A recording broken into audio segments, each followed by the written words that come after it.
contando en una de las entrevistas que leí, vos contás una anécdota muy linda de una maestra que un día de lluvia te corrigió. Quiero que sí, mi maestra Isabel se llamaba, y mi maestra de tercer grado. Yo era malísimo para la literatura, la escritura.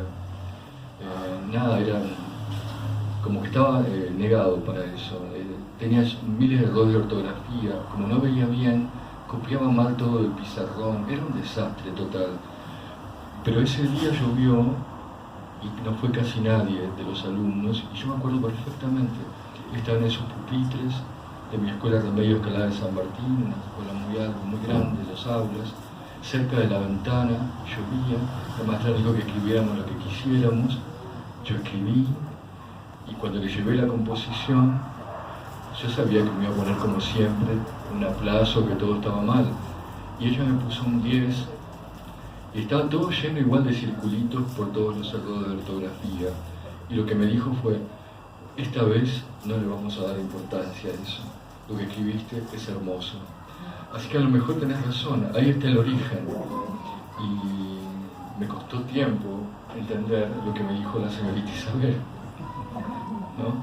Que de algún modo había algo más importante que lo otro, que por lo menos no era menor. Y que mantener en equilibrio esas dos cosas, lo que uno quiere decir y el cómo, es el gran trabajo de la escritura. Que no se te vaya la mano ni para un lado ni para el otro. Ese equilibrio es muy interesante, me parece, ¿no? Sí, me llamó mucho la atención esa anécdota, porque es como primigenia, ¿no? Hay algo de... Muy bella. Sí, sí, muy buen ojo el de esa docente también, ¿no? Es una cosa muy fuerte. Una docente cabal, digo, real, ¿no? Preocupada por lo importante, digo. Sí, realmente se pudo correr en ese momento de un lugar y lo vio. Bueno, yo trato de correrme en ese lugar todo el tiempo y ver las cosas desde otra perspectiva. En las entrevistas que te han ido haciendo, casi siempre te preguntan y te señalan, y vos lo reconoces, una presencia fuerte de la figura paternal o del padre en distintos textos. Y si vos tenés que identificar alguno de tus poemarios o alguno de tus poemas con la figura maternal, ¿en cuáles pensás? Ahora mi mamá estaría contentísima que me hagas esa porque es lo que siempre me reprocha, que ella... Pero hay dos textos que están dedicados a ella. Uno está en Mi piel en la sombra y otro en Yo soy aquel, en donde ella cumple como una función muy bella, muy reparadora. Quizás está más presente, no en lo que digo, sino en mí. Creo que hay algo de su mirada que está realmente en mí. Esa mirada de sobreponerse a casi todo y desde ahí construir. Y eso yo lo heredé de ella. Entonces, de algún modo, mi escritura, si se quiere, es un homenaje a ella. Por eso ella no está presente como personaje, pero está presente desde otro lugar, ¿no? ¿De dónde viene esa idea de amor? ¿De dónde viene el amor que hay en mí? De ella, no de mi papá, que fue el ausente, fue el que no dio amor, o el que finalmente a través de su ausencia generó un amor desmedido, un amor que solo pudo resolverse en términos de palabras, en términos de ficciones, pero no en la realidad. Como que hubiera generado algo monstruoso. Digamos, alguien se ausenta, desaparece sin saber por qué y uno siente que no es amado por esa persona. ¿Cómo repara eso? Bueno, de ahí en más no tiene más que escribir libros o hacer algo que llene esa ausencia o ese vacío de palabras, de metáforas, ¿no? De amor, obviamente. El amor que no está, uno finalmente lo prodiga, ¿no? Lo prodiga. Dijiste algo monstruoso, me acordé de aquella antología de Arturo Carrera, ¿no? Que fue tan importante, no solamente para tu escritura o para tu recorrido, sino para el de muchos, ¿no? Me parece esa antología. Sí, aparecen poemas de Piedra una sombra y de casualidad, porque Arturo me pedía los poemas y me pedía los poemas, y yo como que vivía en el limbo, como que no los pasaba, no se los enviaba, y a último momento, gracias a Walter Casara, que me insistió y los pasó, entraron, pero medio como que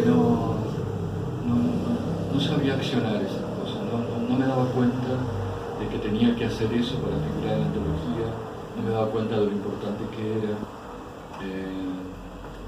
pero fue muy lindo entrar ahí con esos poemas. Un lindo recuerdo de Arturo también. ¿Sabes qué te quería preguntar a partir de esto que decía Javier, ¿no? De la maestra y de tu mamá? ¿Vos pensás que los poetas tienen una relación particular con la infancia, como un poco diferente?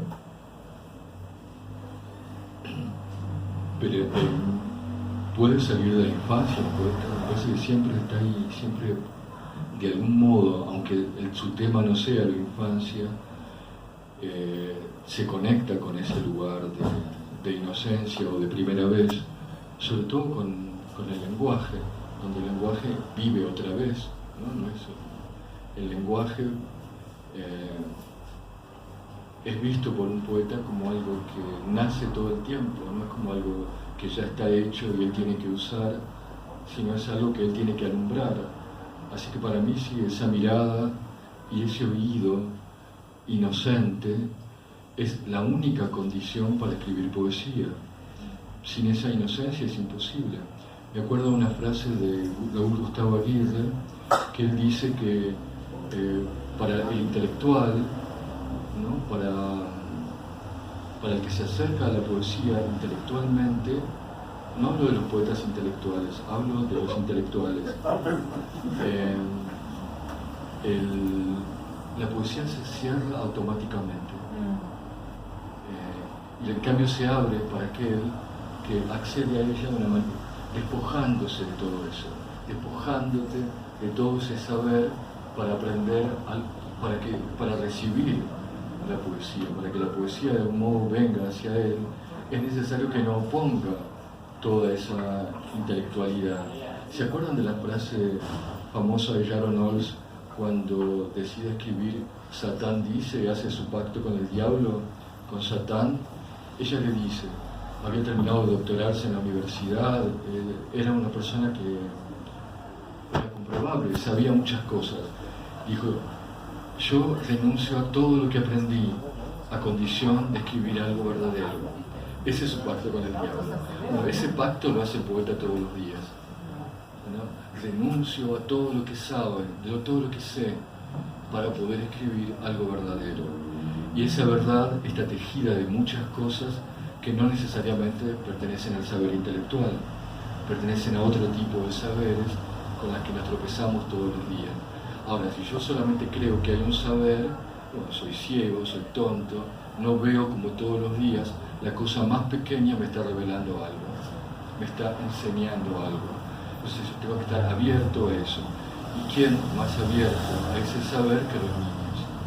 Entonces, bueno, el poeta evidentemente tiene que renunciar a todo, tiene que renunciar a todo ese saber, a todo lo que cree, todo lo que piensa, todo lo que imaginó, para poder contactarse con eso de una manera más verdadera.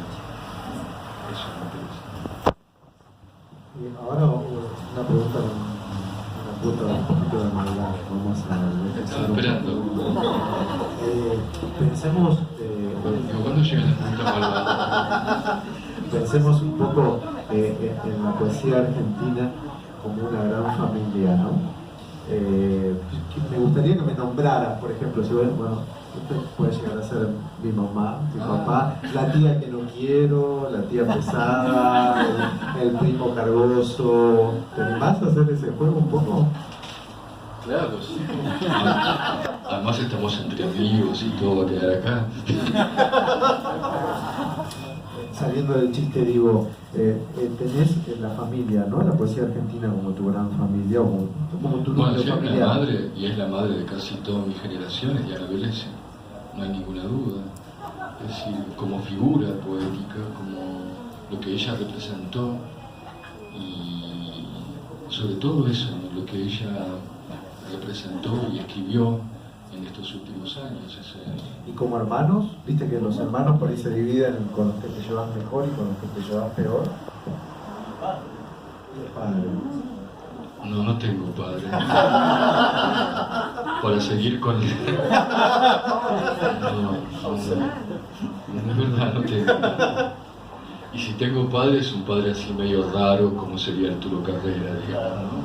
Que es un padre niño, es un padre es un padre esquivo y un padre que está más perdido en sus propias ensoñaciones que en su oficio de paternidad.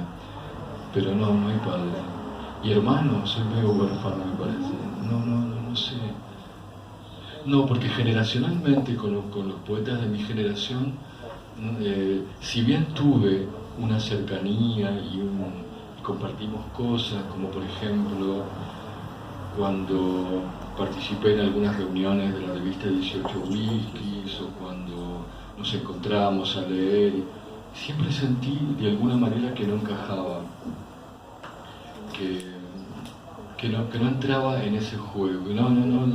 Primero eran todos varones por lo general, no habían chicas, y las chicas que había eran tratadas como mucamas, o sea, eran las que hacían el café, o como amantes, las que se acostaban con ellos, nunca en condición de poeta. Y esto no hace tanto tiempo, fue, digamos, en finales de los 80, principios de los 90. Esto ahora puede parecer un poco raro, porque por suerte eso se equilibró mucho más. Las chicas ocupan un lugar importante, pero en ese momento no era así. Y no eran vistas como poetas. Eso por un lado. Lo que les estoy diciendo es que había un componente machista muy fuerte. Y entonces para leer o para pensar, eso atravesaba todas las cosas. Y de algún modo siempre me hacía sentir un poco afuera. O si no, tenía que explicar todo 3 veces. Una vez llegaron a decirme, en una de estas reuniones tan amables y tan cejijuntas, donde nos encontrábamos a tomar vino y a leer literatura, estábamos hablando de la poesía de Cavafis, una poesía extraordinaria, ¿no? Si lo leyeran, es un maestro en todo sentido, los poemas de Cavafis. Cualquiera que lo lea siente como, con un lenguaje absolutamente despojado, Cavafis nos atraviesa de una manera increíble. Bueno, uno de estos chicos llegó a decirme que yo leyera Cavafis en voz alta, porque yo lo iba a entender mejor que ellos. ¿Eso no es una tontería? Bueno, es decir, como si únicamente, pasado por el plano de la experiencia, uno pudiera leer a ciertos autores. Imagínense toda la literatura que uno se perdería, ¿no? Porque para leer a Dostoyevsky tendría que ser epiléptico y estar en Rusia. Y entonces, como una falta de imaginación y una falta, o no, prejuicios y esas cosas que trae el machismo y que nos hace un poco más pequeños en cierta medida. Así que no me sentía parte, porque al modo éramos todos jóvenes y estábamos compartiendo un tiempo juntos, y de hecho si empiezo en esa época tengo un recuerdo afectuoso hacia ellos, porque de algún modo siguen escribiendo, siguen estando presentes y son parte de mi vida también. Pero en los hechos no compartí mucho con ellos, casi con ninguno.